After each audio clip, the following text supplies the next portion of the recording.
thousands of people have mysteriously vanished in America's wilderness. Join us as we dive into the deep end of the unexplainable and try to piece together what happened. You are listening to Locations Unknown.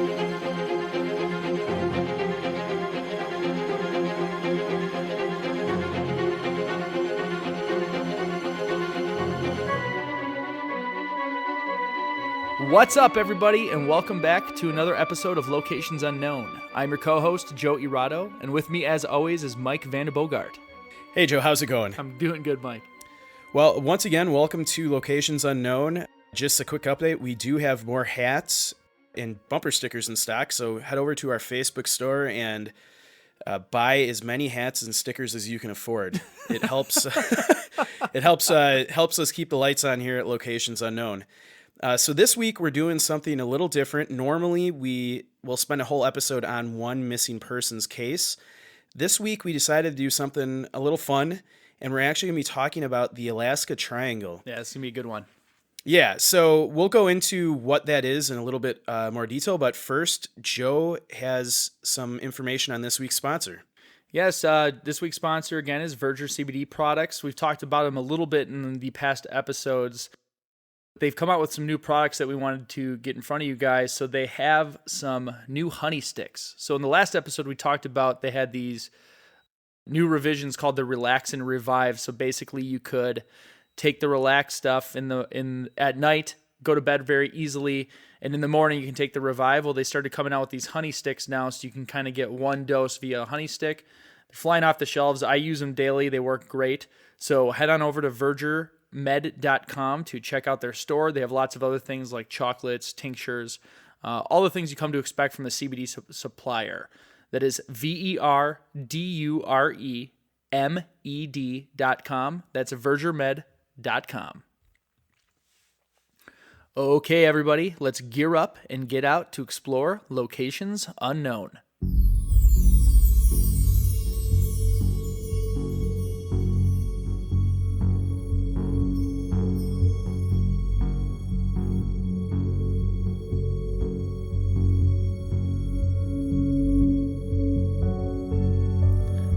Alaska, a vast desert of isolation and beauty, known for its towering mountains, rich oil fields, and extreme Bering Sea fishing.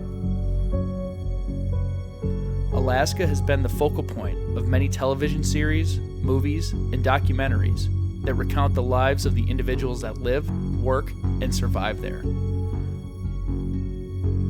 Among the vast untouched wilderness of sprawling forests, icy mountain peaks, and desolate tundra are the unexplained stories of over 16,000 disappearances. Join us this week as we explore the truth behind the Alaska Triangle.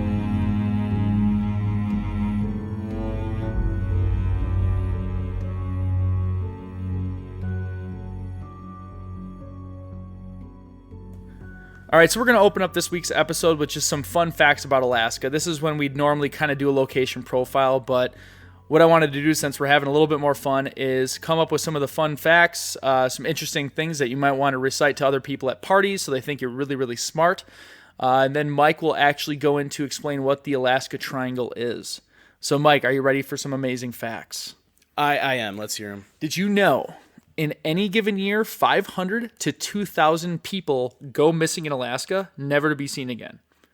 I did not know and that is a really somber one to open up with after I said we're going to have some fun facts to do with everybody. It's funny because I had these written down and I did not read the first one before I said that. So that one's not as fun. But authorities conduct hundreds of rescue missions, most often returning without finding the missing person or evidence at all. And a big reason for that is just the sheer size of Alaska. It's incredible how big it is.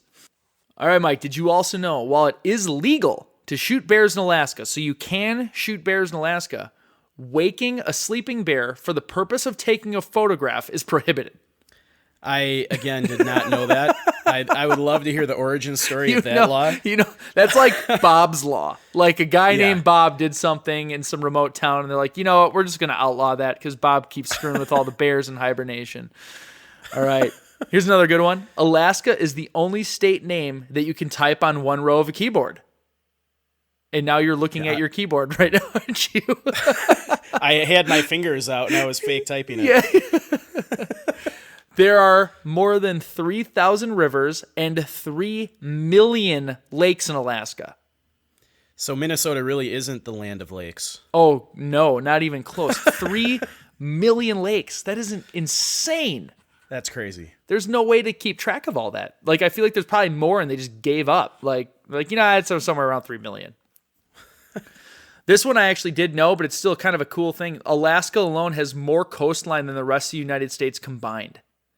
And that's more than 34,000 miles. So that's basically because it's like none of it's straight. It's so like rigid, up and down, up and down, up and down. The actual coastline mileage is that long. Interesting. Yep. Alaska has more inland water than any other state. I think that's kind of made obvious by the amount of lakes. Mm-hmm. About 5% of Alaska is covered by more than 1,000 plus glaciers.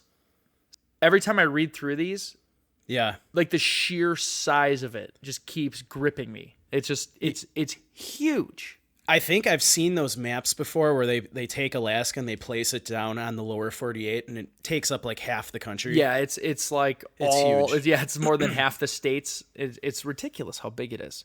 Yeah. But this next stat actually I think plays into a lot of the missing persons because Alaska has the lowest population density in the nation. Mm-hmm. So it's 1 person per square mile.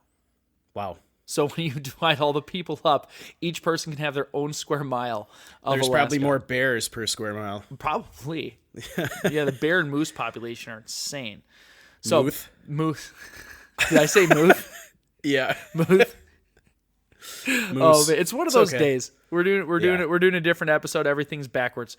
So Barrow, it's the name of a city. It's 800 miles south of the North Pole. Has both the longest and the shortest day. So when the sun rises on May 10th, it doesn't set for nearly 3 months. So it just kind of goes up and down through the sky for 3 months. Oh, that would be crazy. Yeah, so that's we're recording this on the 9th, so that's tomorrow. The sun will rise and stay up there for 3 months. And it won't set till November 18th, and then they won't see the sun again for 2 more months. That's crazy. I mean, we complain here when, in winter when we get, the sun sets at 5 o'clock. Yeah, like we get the short daylight and we're all like pissed off. Yeah. Can you imagine? It just like goes down and doesn't come back. So think about like the first people who settled in Alaska. Like they probably thought some crazy like thing was going on in the sky. I know, right? Like back then when like everything was like related to the first time the sacrifice sun or whatever. disappeared. Like how many people were sacrificed to make the sun come back? Like seriously. Like, or if they like, you can imagine somebody coming in there like late December. Yeah. And they're like, we found the promised land. The sun stays up for days and then it goes away and never comes back. Oh, man. That would mess with your head. All right, here's another funny law. It is illegal to whisper in someone's ear while they are moose hunting in Alaska. Huh. Well, you got to have your concentration when you're moose hunting, I guess. I know. This one's actually really cool. For anyone who wants to see the Northern Lights, also known as Aurora Borealis, they can be seen an average of 243 days of the year in Fairbanks. That's cool. Yeah, so I mean, most of the year, if you're in Fairbanks, you'll be able to catch the Northern Lights. I've actually seen the Northern Lights here in Wisconsin when I was younger.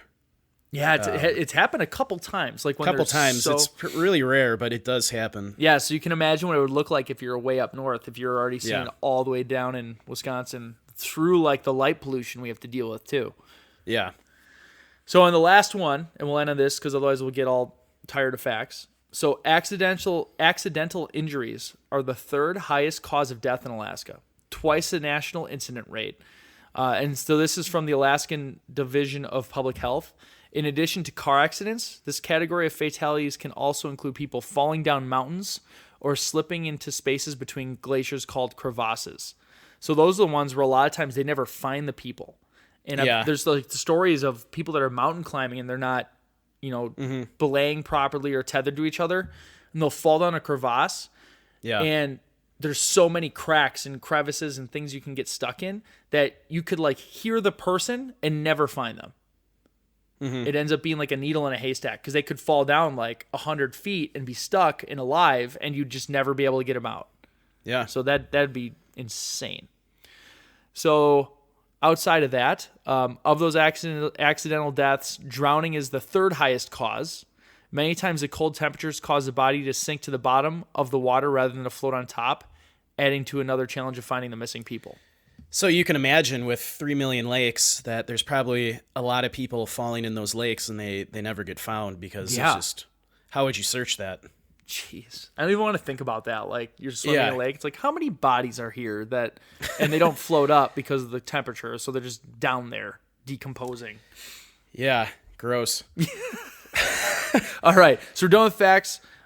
I want to learn more about the Alaska Triangle because from this approach, Mike, you did most of the research on it, and I kind of wanted to come in a little cold so I could learn along with the rest of the listeners.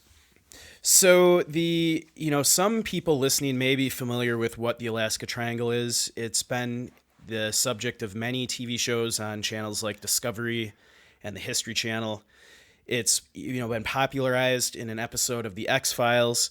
So it's made its rounds in popular culture, but the phrase Alaska Triangle really didn't come into existence into like the public existence until about 1972 when a very prominent politician went missing. And we'll get into that case a little bit later. The Alaskan Triangle starts at the state's largest city of Anchorage in the south and then connects to Juneau in the southeast panhandle and then goes all the way north up to Barrow, which is a small town on the state's northern coast. And we'll post a picture of the Alaskan Triangle, but basically, just picture a map of Alaska and, plop a triangle kind of right down in the middle of it, and it takes up a good swath of the state. So it's covering a lot of land.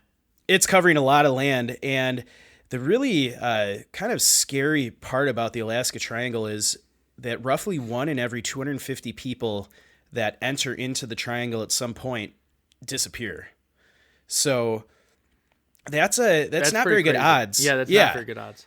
And even more startling is since 1988, over 16,000 people have gone missing in the Alaska Triangle, which is, I think it's twice the national average of missing people anywhere else in the country.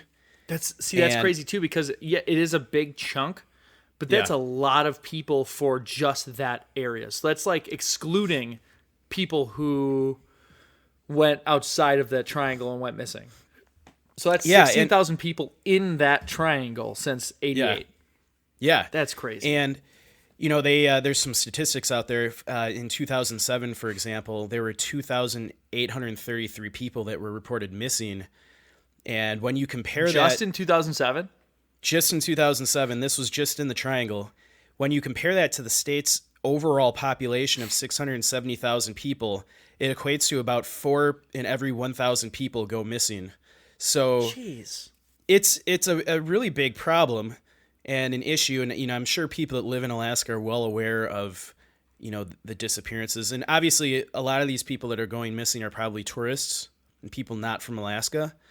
But yeah, it's when at that rate there's gonna be no population left. Yeah, so it dwarfs the Bermuda Triangle. I think I read a stat somewhere that in the history of the Bermuda Triangle, there's only about 1,000 disappearances that are unexplained in the history of the whole Bermuda Triangle. And Alaska does that in 6 months. The Alaska Triangle doubles or triples that in usually just 1 year. Jeez. So it's a staggering number of people that have gone missing, and like we said, most of these cases are never solved. They never even find a trace of these people. Well, think about it. They have 16,000 unsolved missing persons cases. Yeah. How would you even keep track of ones that you might be able to solve? Yeah, it's staggering. Once we get into we'll get into the case that really kicked off the Alaska Triangle name. But in that case, I noted that the search area covered 32,000 square miles, which is the equivalent of South Carolina. So it's... Oh, man. that was just the search area for this one, case.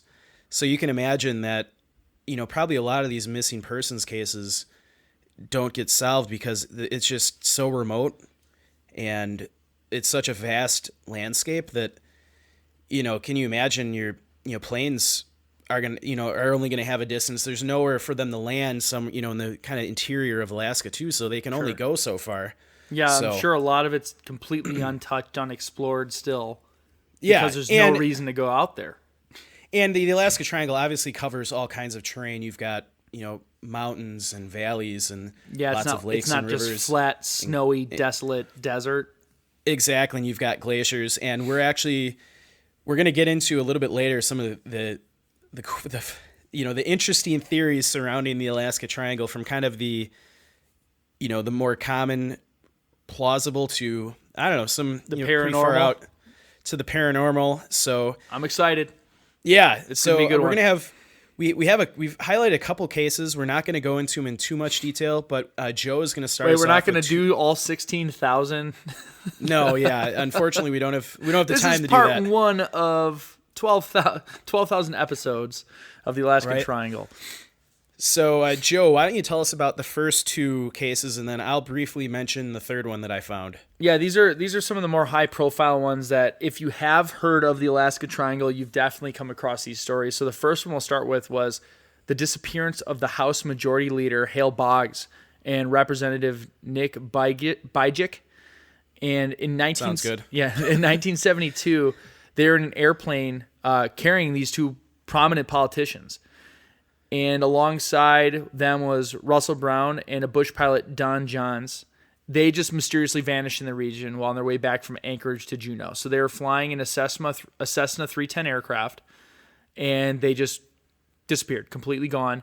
So because of how high profile these individuals were, an intense search went off immediately, because they're thinking it could be some type of espionage or something. It could be related to a government thing rather than a paranormal thing. So they spent 39 days with 400 aircraft, an SR-71, dozens of boats, including 12 from the Coast Guard. The search area, as you said, covered 32,000 square miles, which is the size of North Carolina. South Carolina. South Carolina, yes. I just wanted to highlight, it's really cool that they actually used it's SR-71 Blackbird. Yeah. If any of you out there are aviation buffs, you'll know that it's one of the fastest, highest flying planes ever built by humans. It's when I was younger, I saw one at the Oshkosh Air Show, and it's just a magnificent aircraft. It's one of those ones that when it flies over, you don't hear it till it's already gone. Yeah, it flies so high you can't even see it. The U.S. government used it for spying on, Russia and a lot of different countries during the Cold War. It's really it's the one where they have to wear like amazing. spacesuits when they're piloting it, right? Because there's no atmosphere at all, and yeah.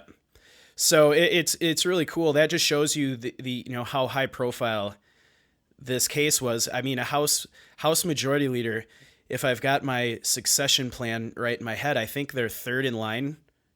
If the president and vice president dies, I think House Majority Leader is kind of third in line. Yeah, they're in the top 5 for sure. So Yeah. I mean, this is a big deal. So they brought out everything, Yep. and keep in mind they're tracking the flight plan all the time too. So when this thing disappears, it kicks off this intense search.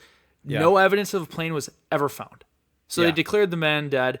At the time, a lot of conspiracy theories were popping up about the disappearance. They thought that J. Edgar Hoover orchestrated it and then covered it up. He was the FBI director at the time, and they thought it was in response to political struggles he had with Boggs. But to this day, no trace of the plane or the men have ever been found. So, and what's crazy about this is that, being Alaska, take heavily trafficked with a grain of salt.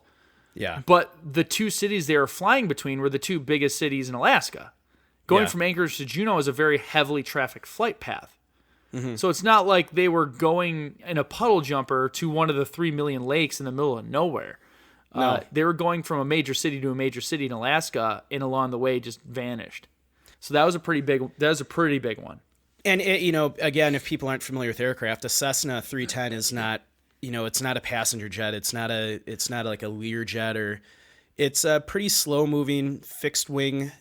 If you can picture it, it's got the wing on the top of the fuselage, and they don't go very fast. And if you lose engine power in a Cessna, experienced pilot, especially these guys that fly around Alaska, they're probably going to be able to set this thing down somewhere. Yeah, that's what's key. I think what's key about your comment is a jet will fall from the sky because it needs to be jet propelled to stay alift, if you will. The Cessna's aloft. Yeah, aloft, alift, aloft. I've heard it both ways. No, I'm just kidding.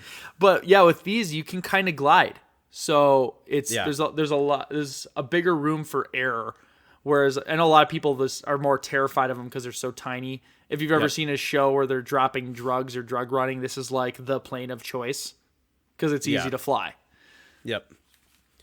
So yeah, that's an interesting case. Yeah, so that's like the biggest one that will pop up when you talk about That's the one that Triangle. kicked off the Alaska Triangle kind of. That's what got it into the public, view. Yeah, he's like the Amelia Earhart of the Alaska Triangle. Yeah, exactly. Although they just found her, so that's dead now. Yep. So, all right, we'll go on to number 2. So this one is now way more paranormal. This is a UFO case from 1986. A Japanese plane was flying from Iceland to Anchorage when it came across 3 UFOs.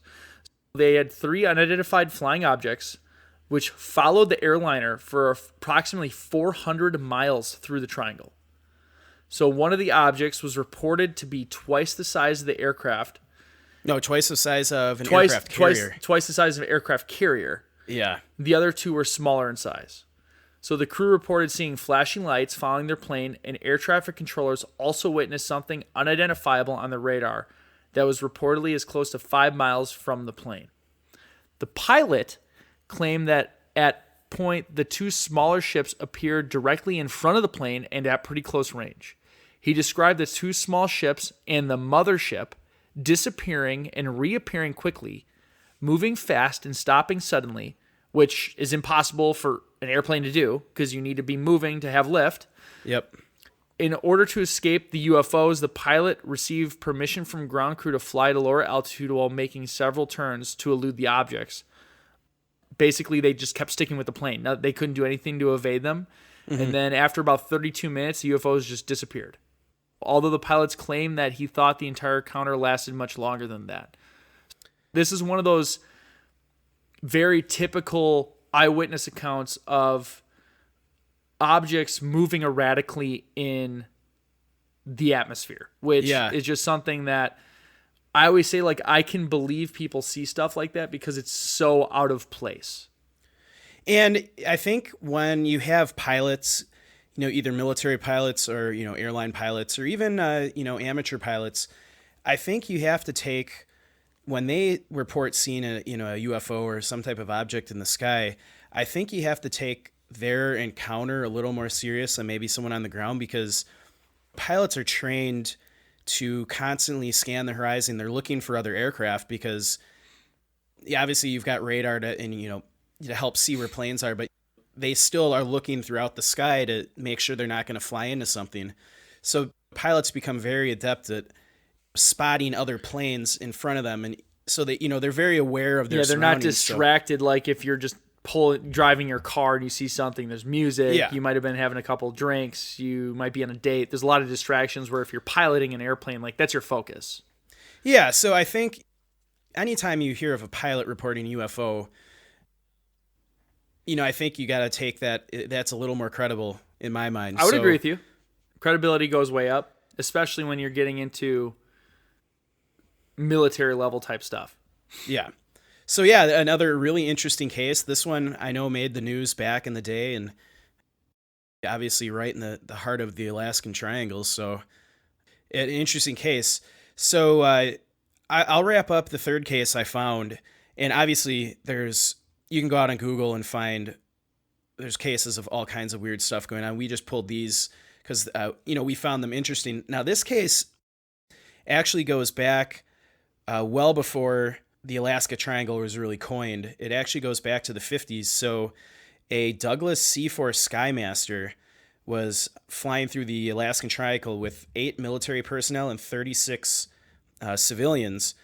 the plane abruptly lost contact with the ground and was never heard from again. So again, you had kind of the same type of thing happen that happened to the House Majority Leader, and this time it was a military plane. And are these and this is something I don't know, and I know, Mike, you're totally in airplanes. So is this, so C-54, is that like size comparison to like a standard passenger jet we'd see nowadays?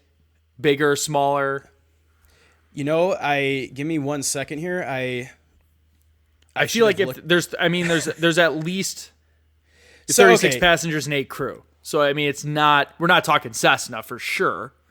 Yeah, so it's a 4-engine prop plane that it kind of looks like you think of like a 1950s style airliner. Oh, like the one in Indiana Jones when he's boxing that dude?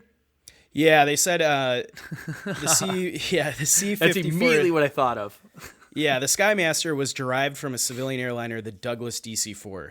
So this is a military variant of a DC-4, which was an airliner at the time back in I think it was first introduced in 1942. So it had a length, It was 94 feet long and a range of 3,900 miles. So this military plane went missing, never heard from again.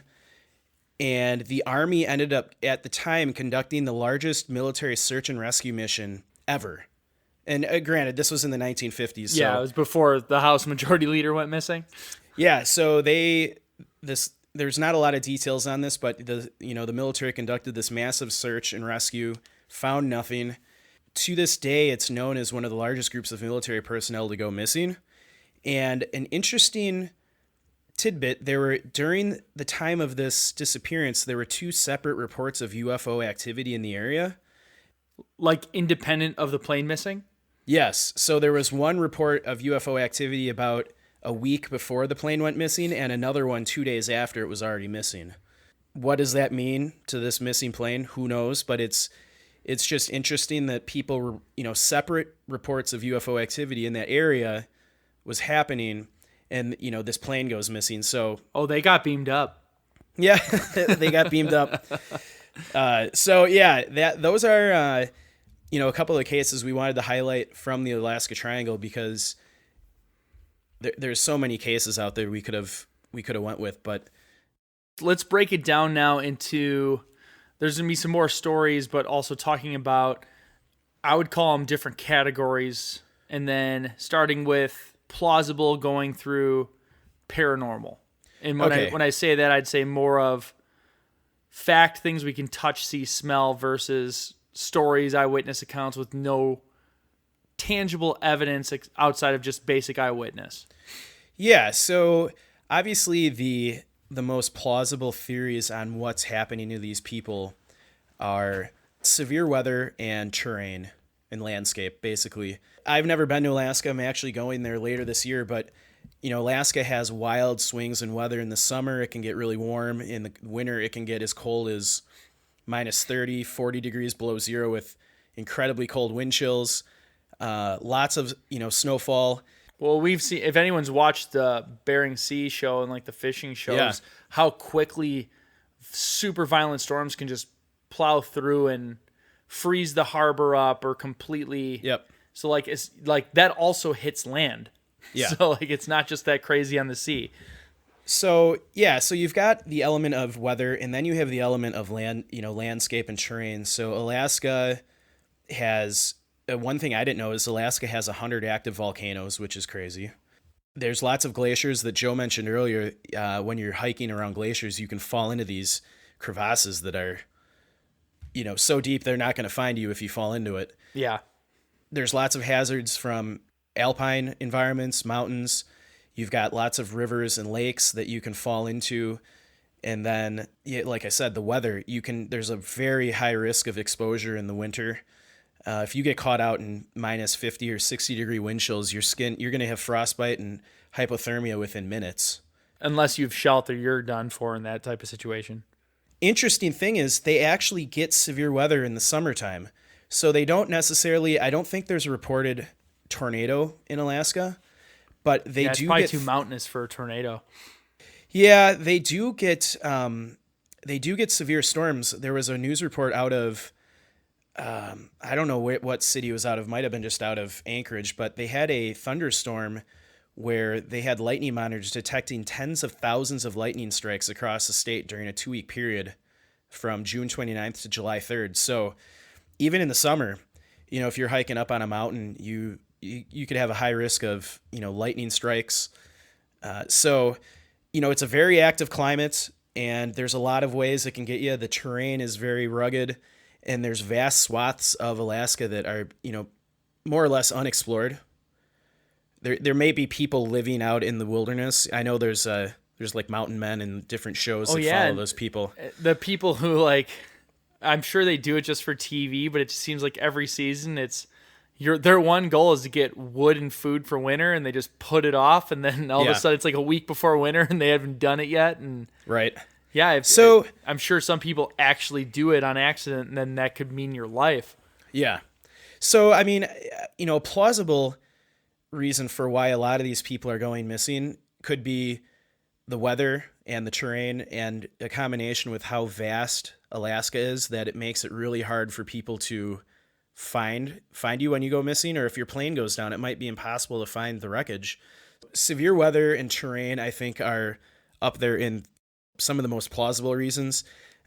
One of the other theories that I had on here was animal attack. Obviously, probably everyone knows that Alaska is known for their bear populations. I think like we were saying earlier, there's more bears per square mile than people. Yeah, and it's not black bears, which are still dangerous, but we're like Alaskan grizzly bears. Yeah, just huge. The interesting thing too is actually moose in Alaska injure more people than bears do every year. I can see that. Are they saying an attack, or even just because they exist, like hitting a moose with your van? I think it's partly, it's a little of both. So I know we've both hiked in areas where there's moose, and if you get too close to a bull, it's going to start coming at you. But in Alaska, they said the moose outnumber the bears by 3-1 in Alaska. So there's just moose everywhere. And I think because there's so many of them and they kind of encroach into human areas. So I know in Anchorage, there's, videos of moose like going through people's garbage, and and they're just so big. They're huge. But that actually reminds me of, so like my whole love for the outdoors started in high school. I was in conservation club, and once a year there's the big trip. We'd go up to the Boundary Waters for 2 weeks straight. It was amazing. We'd canoe all the way up into Canada, go for 2 weeks, but we would always get a talk about safety, about the different animals and stuff. And a bunch of city kids from Wisconsin go up there, and we're thinking, oh, black bears, grizzly bears. The ranger pretty much focused entirely on moose because they don't give up trying to kill you. Like, where a bear, if a bear's going to attack you, it's because it determines you're a threat. Where a moose will just attack you because a moose is crazy. Mm-hmm. And they said pretty much all you can do is climb trees to get away because they're faster than you, and they won't stop. You're going to get tired, and they're going to be coming after you. And he was telling us a story about a guy who shimmied up a tree to stay away from the moose, and the moose just rammed the tree over and over again for like an hour. Jeez. Just with his head, it was taking chunks out of the tree, and then finally gave up and walked away. And like a quarter of the tree was like taken out, like someone was hitting with an axe. Yeah. So moose are nuts. On average, 10 people injured by moose attacks annually in Alaska. So, I mean, that seems low to me, actually. Yeah, I would have guessed it was way more. Well, now this gets even more interesting. So obviously, there's an issue with moose because there's just so many of them. Now, you would probably think there's probably tons of fatal bear attacks in Alaska. You'd actually be I would wrong. think that, and I do. Yeah, you would think that. But I'm wrong. But you're wrong. So from 1997 to 2017, there were only 4 fatal black bear attacks in Alaska, and overall, including black bears, brown bears, which I think in Alaska are grizzly bears, and polar bears, there've only been 10 fatal attacks in Alaska. That is actually a staggering number in regards to how small it is. Yeah. So, I mean, now these are, 10 fatal attacks means that someone was attacked and their remains were identified. So there could be ones that are unsolved. Okay. Yeah, I mean, there could be people that go missing and get attacked by a bear. I would bet the farm that that's the case. Yeah. So yeah, there's only 10 reported fatal bear attacks in Alaska from 97 to 2017, but still, even only 10 reported attacks is really small. And I mean, it shows you that even though there's a lot of bears in Alaska, it's generally the risk of you being attacked by one is probably obviously a lot lower than a car accident or a number of other ways that you could be killed. But though that between animal attacks and the weather and the terrain, those are kind of the most plausible that you can think of for what's causing these disappearances in the Alaska Triangle. I think I'm starting to understand why they say depression's such a big deal in Alaska. There's a lot of things that can kill you. Oh my God. It seems like if you live there, you just eventually have to accept your mortality. Yeah. Like, going to the store, I love you in case I don't come back. Like just a normal day of life. Every time you step outside might be your last. And everyone's just like, it's all right. Think back to like during like the Dust Bowl era, like people had so many kids, not because they love kids, because they just expected them to die. Like people that live in Alaska, it's like, a bunch of us aren't going to be around next year. And just everyone's fine with it. Like, well, yeah, it's it's a hostile terrain, Yeah. and it's mostly untouched by humans, and there's a lot of big animals out in the woods that could really do some damage. But here's the thing, though, and this is probably the draw. I could totally live in Alaska. After knowing all this, like I would still potentially go live there, like this seclusion, and every now and then like get away from the hustle and bustle and just kind of live raw. Like that's the place to go if you really want to live raw. So, getting past the first two most plausible theories, now we're gonna kind of have some fun, and we're gonna go into some of the more out there theories. Yeah, now we got all the boring, plausible stuff out of the way. Let's get into the good meat. So, the first theory, obviously, I wanted to touch on is aliens. Of course. I just picture that guy from Ancient Aliens with the big hair going, it's aliens. Well, clearly. All 16,000.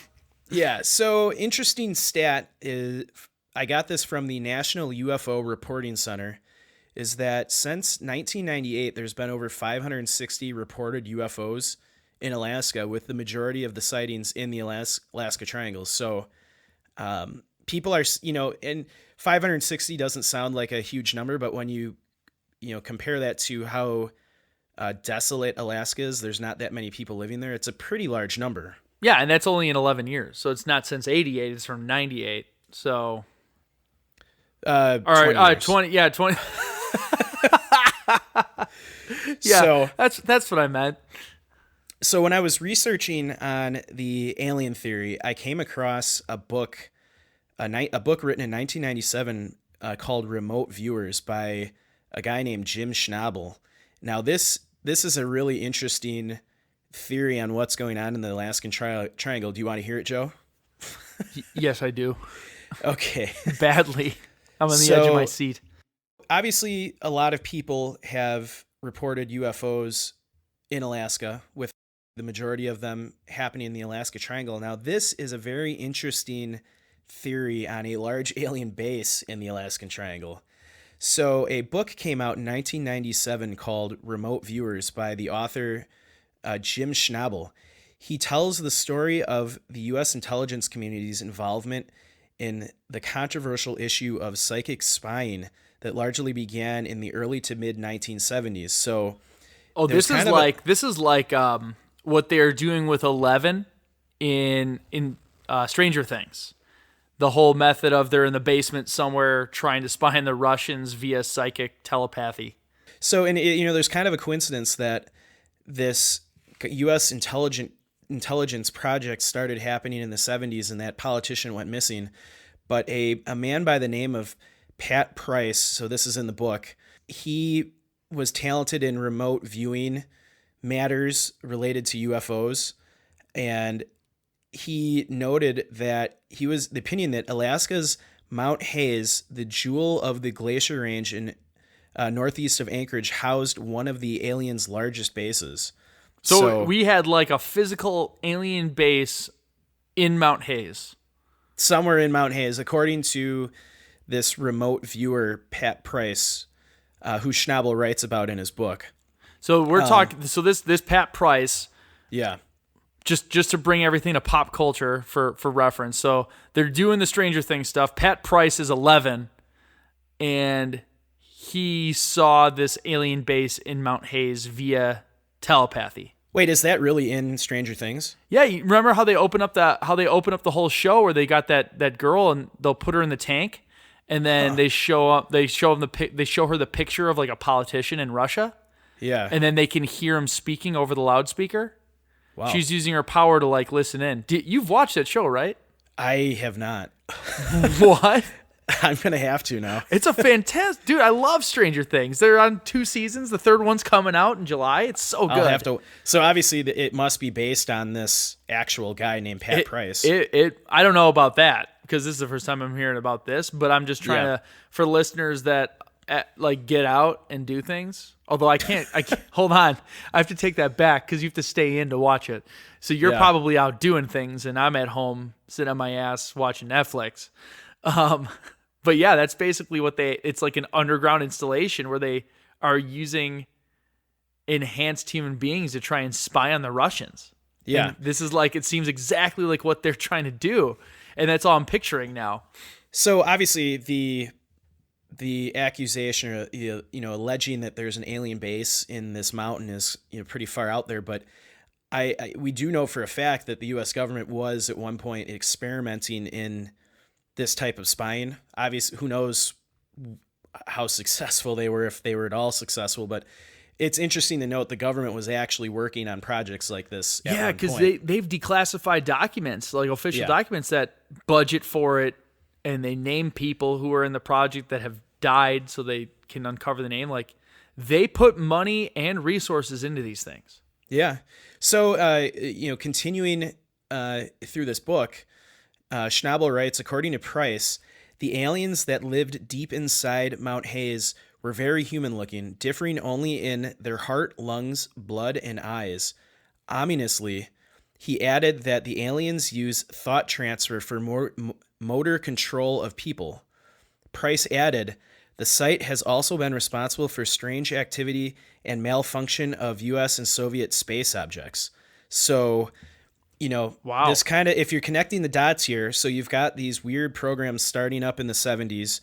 People are claiming that they're happening in Alaska, and now suddenly you have, planes disappearing, and maybe, to take this one step further, if these beings are true, maybe they're controlling people that wander out into the nature and they're taking them somewhere. So and there's the whole thing too about when you look at the acceleration of the space race and how we as a people went from very basic mechanical technology to landing on the moon. Yeah. And satellites in orbit. It happened very rapidly, and this is where a lot of the theories come out about alien. Sounds like an Ancient Aliens episode. Well, it sounds like an Ancient Aliens episode. It's definitely sounds like the Rogan podcast when he had Alex Jones on for 4.5 hours. But they're talking about because there's a lot of people who say they're taking MDMA to talk to these other beings, and they're getting technical designs and all these drawings from these encounters. And that's how we have so much of the technology that we have today. And you have all of these reports all hovering around this time period of, I think of like the Cambrian explosion back, a billion years ago when all of a sudden there was plant life appeared on Earth. Like, I feel like that's what happened technologically to us as a civilization. Within like a 10-year window, all of a sudden we are in space. Yeah, and I mean, there's a documentary on Amazon that you can rent. I can't remember the name of it. I should have wrote it down, but they interview this guy who allegedly said he worked at Area 51 back in the 80s, reverse engineering alien technology. So, which we've always been told was not a real place. And then what was it, 10 years ago? They're like, yeah, it's real. Like now it's not in commission anymore. So yeah, here it is. It really was a secret base.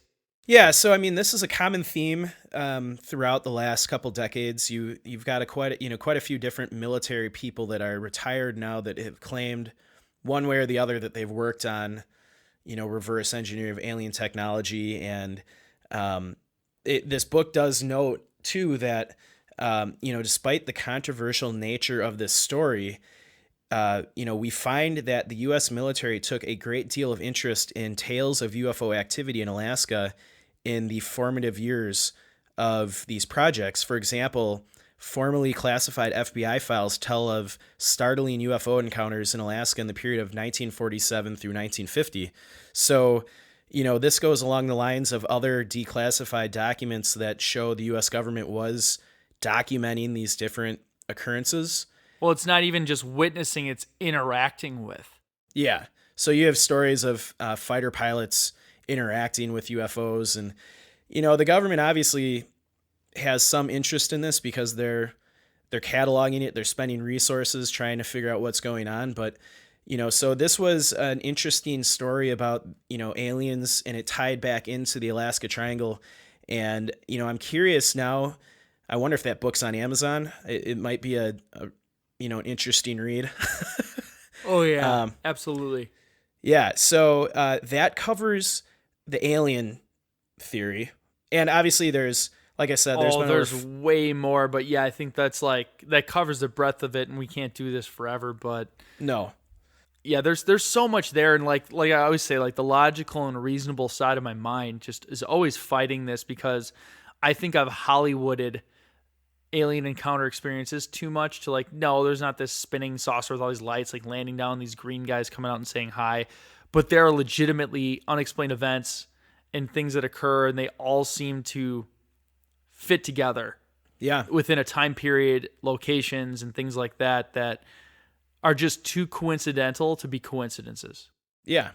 So, moving on from aliens, we're going to move on to another one that I think everyone probably thinks of, Bigfoot. Oh, yeah. So obviously with huge amounts of forest and uncharted wilderness, Alaska would be the perfect location for Bigfoot, otherwise known as Sasquatch. It doesn't take a lot of, hard research to figure out that there's been a ton of Bigfoot sightings over the years in Alaska. There's numerous reports of Bigfoot sightings throughout the entire state. Some reports include evidence of nesting sites, possible Bigfoot skeleton was found at one point, unidentified hair samples.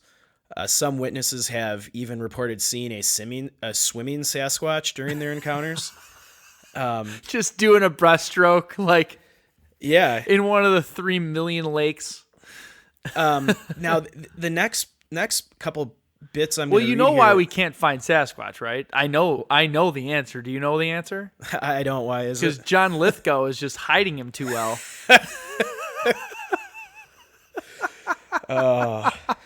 Was that not one of your favorite movies when you were a kid? Harry and the Hendersons? Oh man, it's been so long since I've seen that. I mean, hold on. We're going to take a side break here, because think about when I look back at like movies we watched as kids, like Beethoven. Like you grow up thinking like, oh, what a great story about a family who got a dog. I watched that as an adult with my kids. It's a story about a dog that was stolen to be used by a bullet making company to test the lethality of bullets by shooting dogs point blank with a handgun. What? So now I know what everyone's thinking. No way. Go look that up. They're testing the lethality of a bullet and how splattery it was by shooting live dogs in the head. And that's why they wanted that dog. And this is a children's movie. Exactly. Like I didn't get that at all when I was a kid. Then I watched this adult, like, oh my gosh. So Harry and the Hendersons is a story about a family on a trip that literally hits Bigfoot with their car. And their response to killing it is to load it in the vehicle and bring it home. And then the thing wakes up, and their next response is to try and domesticate it. And when the neighbors start coming around to be like, hey, what's all that noise? What's going on in there? John Lithgow takes it back out in the wilderness and is like, go back to your home. Get out of here. Yeah, but like Bigfoot doesn't want to leave, so he's like, we hate you. Go. Like he's trying to like get them all upset and thinking they don't love him anymore. Like what a weird movie. I loved it. I don't remember any of that. I'll have to at some point rewatch it. It's such a great movie. Well, that was a nice little sidebar. Yeah. Well, that's why no one can find Bigfoot. It's John Lithgow's got him locked up still. Well, there you go. So getting back to the theory of Bigfoot. So there's a lot of reports of, smaller villages, people relocating because of terrifying encounters with Bigfoot. And I have a couple. Now, these go back quite a ways. They go back to the 40s and 50s, but I've got different little tidbits, little stories about Bigfoot that I was able to find. So wait, people moved because of an encounter. Oh, yeah. They I were would so say scared. that's- They literally moved. Yeah, that's different than like the guy in town that's always kind of saying crazy stuff. Like, oh yeah, he's smoking a cigarette outside the store. Like, oh yeah, I've seen Bigfoot. Like, yeah, he's around here all the time. Like, these people legitimately ran into quote unquote Bigfoot and moved. Yeah. So near the town of Peterson, this goes way back, there were stories told from 1900 to 1925 about a trapper that went into the woods and disappeared shortly after reporting exceptionally large tracks in the snow. The strangest story ever told by Virginia Culp documents this incredible eerie encounter in further detail. Near the town of Ruby, in 1943, it was reported that a man was attacked by an unknown creature in the wilderness about 18 miles down the Yukon from the town of Ruby. He later died of internal injuries, and the creature that attacked him was said to have been run off by his dog team. So this guy was like still alive and kind of recounting what happened, and then he died of his injuries later. Then in Bristol Bay, 1940, near the town of Kaluka, a group of ladies was berry picking when they reportedly came upon a large man-like creature with long hair running down his back. They later went on to capture this creature, cage it, and feed it. It later died, and the story was documented in a letter from the cage keeper. So wait. This is Harry and the Hendersons. Yeah, there you go. It happened in 1940. Whoa. First I thought it was just Dog the Bounty Hunter, and yeah, right. he was just in Alaska. Kushtaka. Did I say it right? I think so. It was like that's the Alaskan word for it, like Kushtaka or something like that. So this is a town, and this southeast town holds some pretty wild tales of the past. In 1956, about 50 miles. That's what it is. Kushtaka. This is Kushtaka. So in 1956, about 50 miles southwest of Ketchikan, a man that was out fishing reported seeing an 8-foot-tall creature that was around 400 pounds and walked on 2 feet like an ape. There was also a young boy that reported similar sighting nearby in 1960 and recreated the encounter by screaming and running off as fast as possible. Wow. Port Chatham, also known as Portlock, this eerie small village on the Kenai Peninsula was home to so many Bigfoot sightings that the entire population eventually fled due to an overwhelming amount of fear. For a period of time during the 1900s, torn up bodies were washing up on the shores of the small village, making the people believe that it had to be the evil Sasquatch spirits that roamed the woods. Wow. So, one more here. I won't keep reading these. No, I think these are crazy because I've always heard about Bigfoot. No one's like, I've watched a couple of the Finding Bigfoot shows. Yep. How come they're not anywhere in the Alaska Triangle? Like, are they just too afraid to go to where apparently the Bigfoot is? I don't know. The last story I'll read, this is near the town of Wrangell. Multiple Bigfoot sightings occurred in this area during the early 1900s. One includes a man that was berry picking in the woods and was awakened by the sounds of a massive man-like creature having a conversation nearby. Another story in this area is about a tall Bigfoot creature that actually ended up carrying a 3-year-old back to her home after she wandered off into the woods without anyone noticing her. So I mean, just two Bigfoots having tea. Yeah. So it's the mythology of Bigfoot is huge in Alaska, and these are just a couple of the stories I found about Bigfoot. And if you read any of the Missing 401 books, there's kind of a common thread of berry patches and things like that. I was going to say, apparently you shouldn't be picking berries in the Alaska Triangle because you will encounter Bigfoot for sure. Yeah. So we've covered now terrain and weather. Yep. Aliens and Bigfoot. And animal attacks. And animal attacks. So terrains and weather and animal attacks, aliens, UFOs, and Bigfoot. And each of those categories, we've touched on just a few of the stories, but there are significantly more stories in each of those categories so far of those 16,000+ disappearances. I'll try to breeze through some of these because I know we're probably pushing up on our time here. Oh, but, that does not matter in this episode. Just keep going. Just let's keep going here. This is incredible. So the next theory, this one's a little funny at the end. So there's it's called the Nome serial killer. So the story goes around 2005, people began to notice that a large percentage of residents and tourists who went missing in Alaska happened to disappear from the city of Nome.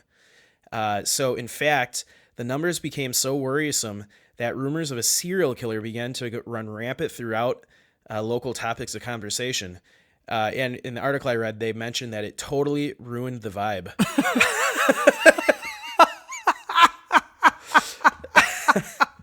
So we had such a good vibe going in Nome until we thought there's a serial killer. So, well, there's probably like 40 people there, so it's like, you probably know, if there is a serial killer, like you're probably friends with that person. So it gets funnier. So actually, before I get to what the official theory was here with the Nome serial killer, this panic in the town of Nome eventually caught the ear of the FBI. So the FBI came in and they were investigating the possible serial killer because people were. Wow, so it got big enough that the FBI came in. Yeah, but they came in, they did their investigation, they didn't find any evidence of a serial killer. Okay. And they concluded that it might be Nome's fault all along. like the city? Like the people living there. Oh, okay. So Alaska is known to have one of the highest ratio of alcohol-free towns in America, but Nome is not one of those towns. And those people love to party. Which is why a lot of people flock to Nome. So like the whole area is dry except for Nome, so it's just a hub for debauchery. Yeah, so this is right from the article. It said, so now you have a bunch of drunk visitors wandering off alone into the woods to take a pee maybe, and then suddenly they get eaten by a bear or stolen by aliens or seduced by the otter man. Or they pass out and freeze to death, snowed under, gone, and added to the list, forgotten already.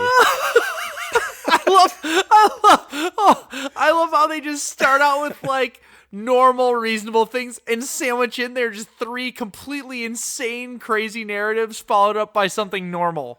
Yeah. Like we're just gonna, I mean, they probably just went out to go pee and then got attacked or stolen by aliens, seduced by the otter man.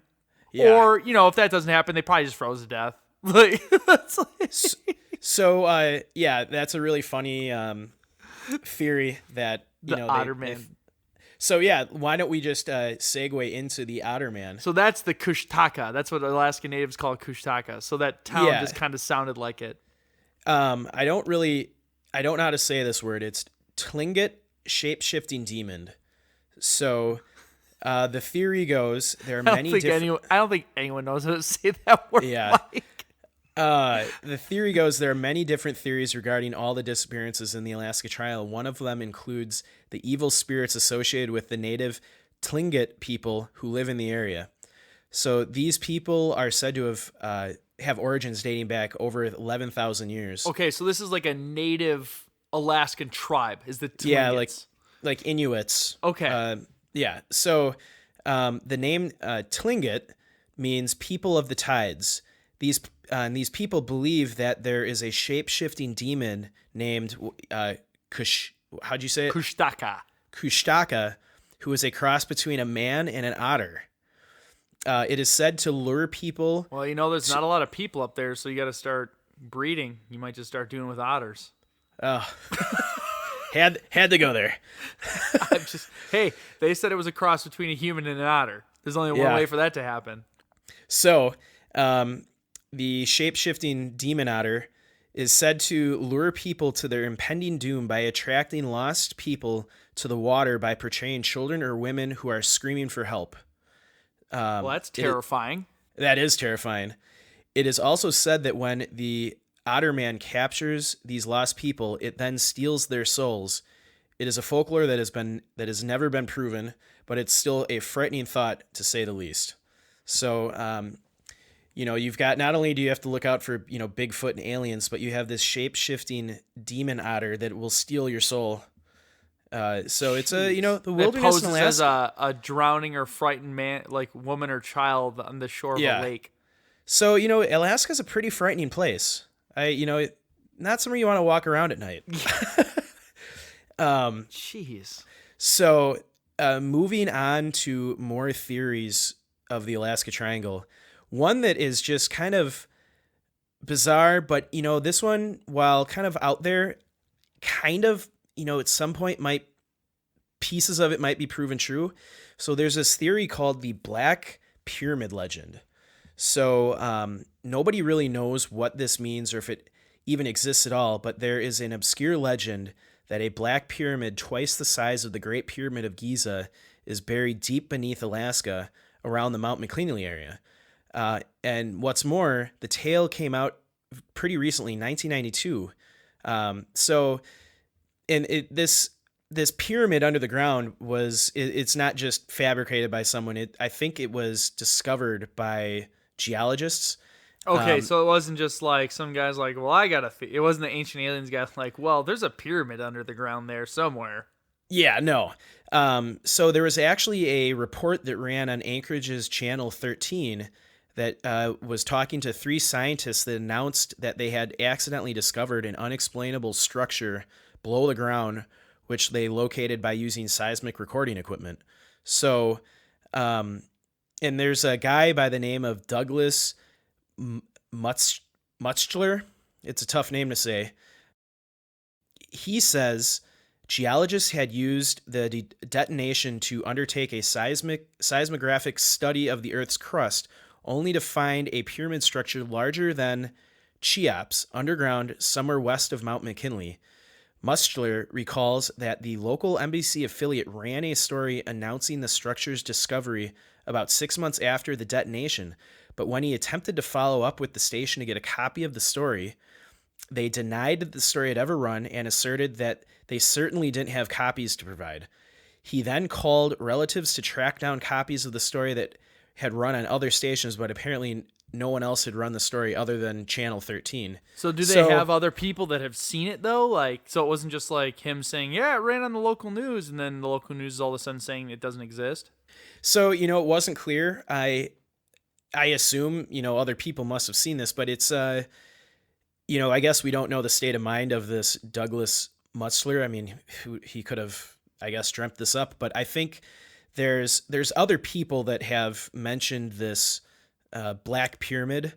Well, in that method of doing seismographs is really pretty accurate for finding like man-made structures or structures that appear to be man-made, because it just, whenever you're taking like whenever you're looking at the ground, you can tell when something's man-made because you don't see things in straight lines or shapes. Yep. That you just don't find that in nature. So there's more people that have come forward that talk about this pyramid, including retired military personnel. Okay. So actually, this Douglas, what'd I say his name? Mutchler. Mutchler. He wrote a letter to in June 22nd, 2012 to a woman named Linda Howe. She's in the UFO community. She's a pretty famous researcher. I've seen her on History Channel shows. Okay. So she, she's not, when it comes to UFOs, she quote unquote knows her stuff. Yeah. She's been on, I've seen her on Ancient Aliens before and shows like that. She's probably been on Coast to Coast. Yeah, this is the exact letter that he wrote to her. My name is Douglas A. Mutchler, USA retired military, and during my service tour in Alaska, I was informed of a pyramid under the land in Alaska. There's other information concerning this that came to my attention after it was reported to us in 1992. I have tried to pass this info to others, but have not heard any response to my information. I assure you I'm telling you the truth about this, and I think that is being kept quiet by our government. As the news was buried, the very next day it was brought to my attention. If you can help me get this info out, help me get this info out to you, please call me so I can talk to you about this. My phone number is, that's not shared. It's redacted. The whole story is pretty interesting, and this can be verified with your contacts. I'm assured of that, as I do not have them and came up with 0 from the news people there.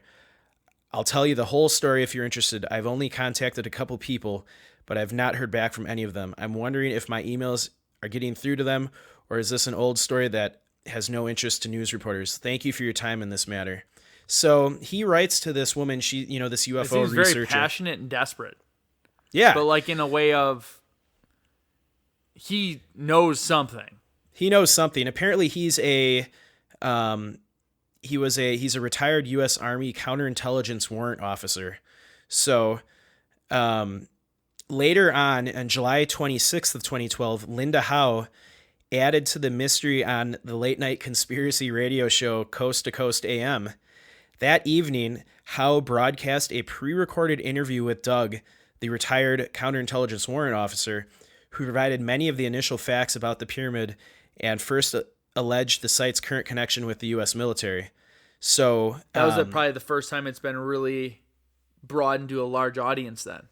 Yeah, so obviously to play devil's advocate too, there's people here that said that Linda Howe is fabricating this whole story to just make money. So like this, okay, like she invented the whole backstory of the guy, then the guy reaching out to her, now she's going to be the person who's going to help him break it. Yeah, I think she's not fabricating the Black Pyramid legend, but there's people are, saying that she fabricated this person. Okay. To like drum up interest in the case by making it kind of like have that sexy conspiracy theory behind it. Yeah, so I think, from what I read, there is some type of structure that they've discovered with, seismic testing. Mm-hmm. But, it is this interview that she had with Doug real? I guess we'll never know. Yeah. But it just adds to the lore of the Alaska Triangle. It's another one of those weird government, something's going on that we don't know about. So that was another interesting theory. And, I'm going to wrap it up with the final one. And this one, while it's out there again, it has more to do with, maybe we don't understand everything that goes on with Earth. Mm-hmm. So the final theory I'm going to talk about with you, Joe, they're called energy vortexes. So have you heard of these? Yes, I had. No, I definitely. Yes, I have. And I believe to some extent that they exist. Yeah. Okay. And just because there are completely provable instances, like they have it on video, where you can hit certain spots on Earth, and because of how our molten iron core is rotating and how the Earth works, and then being blasted with solar wind all the time, and all these things are occurring all the time, that you'll have these planes that just go through certain areas and their compasses start flickering out like crazy. And it happens regularly. And there's lots of stuff that just, like complete anomalies that change everything that we know about physics or whatever for short periods of times or blasts. Yeah. So the theory about energy vortexes doesn't just encompass the Alaska Triangle, as I'll mention in a few minutes here. There's a lot of spaces around the planet that people allege have these vortexes, but the Alaska Triangle comprises one of these so-called, they're called vile vortices, or geographical areas around the planet populated or postulated by an American researcher and cryptozoologist Ivan T. Sanderson. Okay. So vile vortices are claimed to exhibit extreme electric, magnetic, and electromagnetic anomalies, as well as energy vortices called ley lines, which are theorized subterranean electromagnetic currents. So, I'm not an expert in any of that, but you're reading it, it sounds, they use a lot of scientific. big words. That's It sounds legit. We're gonna call it legit. No. So one of the most famous vile vortices, and I want to make sure that I'm saying this right. I believe they're called vile vortices. Vortices, yeah. Yeah. Okay. So one of the notorious vile vortices is the Bermuda Triangle, but they're also said to exist in places as far flung as the Algerian megaliths to the south of Timbuktu, the Indus Valley in Pakistan, Hamakulia volcano in Hawaii, the Devil's Sea near Japan, the South Atlantic, and both the North and South Poles. So people think these are all over the world. And so when you were in Hawaii, is that volcano near where you were at all, or? I honestly had never heard of that volcano before we did research for this. So it didn't pop up when you were actually doing your hike out there? No. Okay. I was not aware of it. They go on to say various famous places such as Stonehenge, Easter Island, and the pyramids in Egypt are also said to lie on vortexes. And it's claimed by some that these monuments were erected there because of those vortexes. So you got to think of it this way too. I believe that could be very true because our brains work on magnetic frequency. So it could be totally a subconscious thing of you looking like, why do these people build this thing here? Like just in this spot? Were they just subconsciously like they get to that spot and had some feeling of euphoria or something that said, like, holy cow, this is a spiritual place. The early people would attribute to some sort of spiritual aspect, and they just erect some monument there. Yep. Or was it aliens? Well, it's funny you mentioned that. These energy vortexes are said to create all sorts of strange phenomena. They are thought to affect humans in various physical, mental, and emotional ways, such as causing visions, demonstrating miraculous powers of healing, and generating spurts of creativity or profound epiphanies. So, along the lines of what you're saying. Yeah, I mean, look, you can look up on the internet right now the stuff they're doing with magnets just to like help people with depression, and think like they're using powerful electromagnets just on your temple. Like you wear a helmet for like a certain period of time, and it helps realign your brain a little bit. It's like a mini bit. It's like a resetting your computer almost. Well, and now here's this is an interesting thing which could explain maybe why people are going missing in them. A lot of people believe that they can tap into higher selves when at these vortexes. These places can also allegedly induce they can disorientate you, confusion, and both visual and auditory hallucinations, as well as your kind of electrical. It causes electrical instrumentation to go haywire or malfunction. So, like you said, the spinning of a compass or maybe radio equipment, goes on the fritz and you can't make. Well, and I've heard too that these can coincide with like weak or heavy spots of gravitational pull. Meaning there's certain places, and this is another proven thing, there's certain places where gravity has a larger effect. So you tie this in with people going missing. So this now becomes less of a paranormal instance and more of just, I almost put this right in the category with like the terrain and extreme weather. Yeah. But it's just in addition to those things. So like you're out in the middle of nowhere and it's already kind of tough because it's cold and windy and there's storms and stuff. Then you throw in vile vortices that disorient you. Yeah. That's a recipe for failure right there of getting lost and not knowing what you're doing or making bad decisions. Definitely. And if you're already in a terrain that's, hard to navigate and it's a lot of hazards, that's not going to, that's going to just attribute to more people, falling and injuring themselves. So if the vortexes, energy vortexes isn't far enough out there for you, there's even a theory within the theory on the vortexes. There always is. When is there not theories on top of theories on top of theories? So people believe that these energy vortexes are actually doorways into spiritual dimensions or gateways to other realms. All of these things could explain why people and vehicles such as ships or airplanes go missing in these regions at such an astonishing rate. So some people think, it's like Stargate. Oh, okay. They're just passing through a doorway. They pass through a doorway and then they're gone. They're in, another dimension. Well, that's cool. So, yeah, I see a movie. Oh, well, they already made it. Yeah, Stargate. Yeah. It's a fantastic movie. So You have to watch Stargate, Harry and the Hendersons, and Beethoven. Yeah. That's what we've gleaned from this episode. Those are the 3 movies you got to watch. Wrapping up energy vortexes, there are some scientists that say there might be some shred of scientific evidence of this. They say that within the Alaska Triangle, there's a large concentration of magnetic anomalies. There's some areas within the triangle where if you have a compass on you, it can be off as much as 30 degrees. So wow, and that's even if you're adjusting for the declination. Yeah. So like you have adjusted your declination, and then all of a sudden your compass will just be way off. Yep. Are they saying that's the rock there? Because I know, like, I'll just mention Boundary Waters, there's such high concentration of iron in the mountains there that it can throw it off a bit. Yep. So, and then, on top of the anomalies they're seeing with their compasses, there are reports of rescue workers in the area reporting auditory hallucinations, commonly describing sounds of angry swarms of bees, and then feeling unusually disorientated or lightheaded.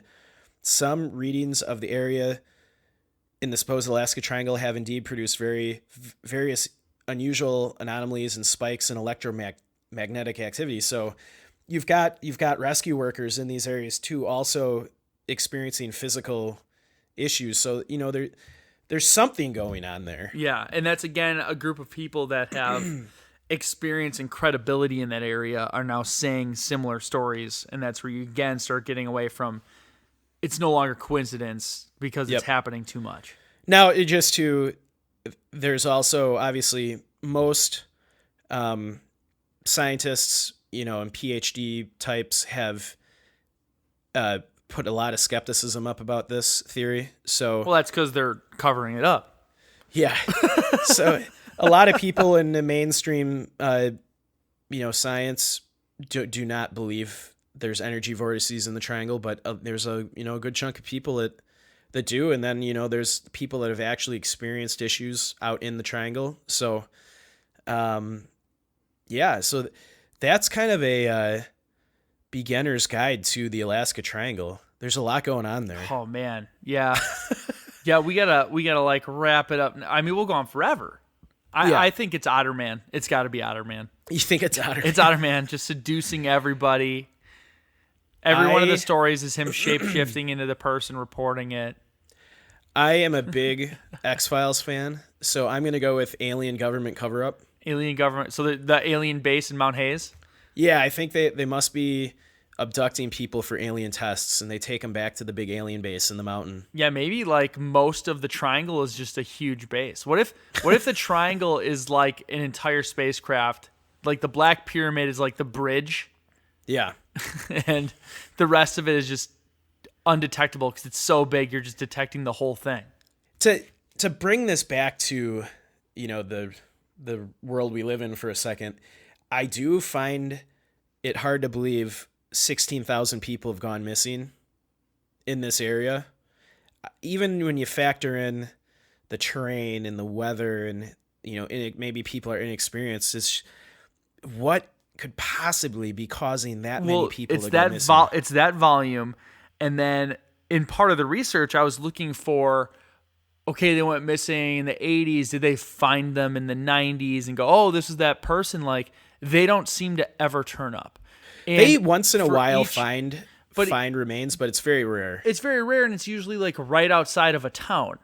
Yep. And it's usually very like, oh, it's very clear this happened. Like they wandered off and fell off this thing, and it was in the winter. So like they found them in the spring when the snow melted. But like you have some significant like entire airplanes, and you have entire boats and people in like very small like lots of people in very small areas of the triangle going missing. And then you aren't finding any trace of them at all. And that's again, where you have 16,000 people. You feel like at this point in time, you would start exponentially uncovering remains because the body count just keeps piling up.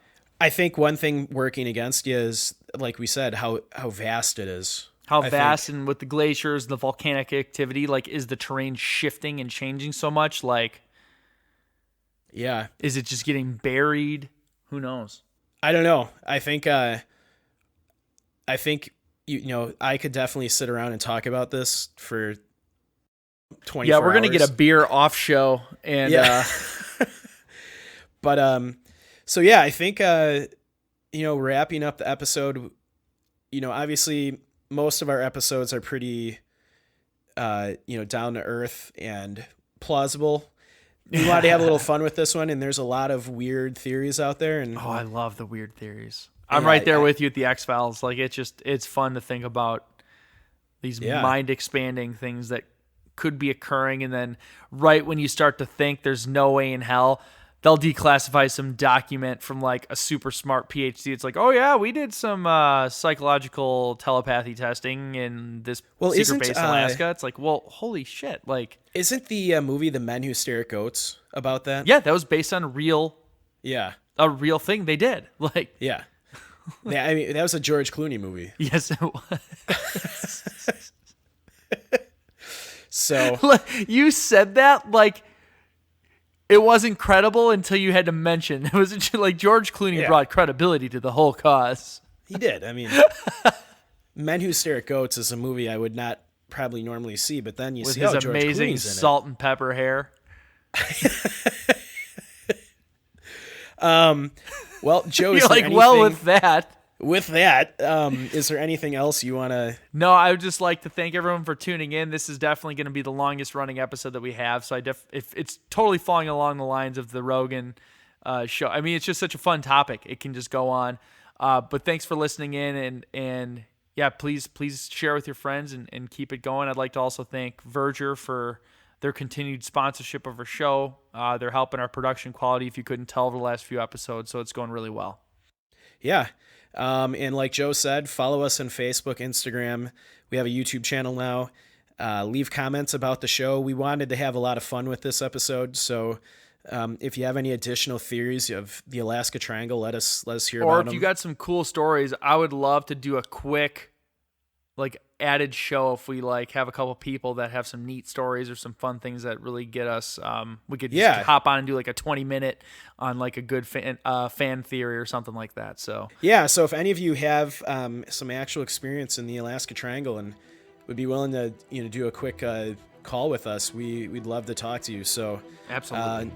Until next time, thank you again for tuning in, and we'll talk to you again soon.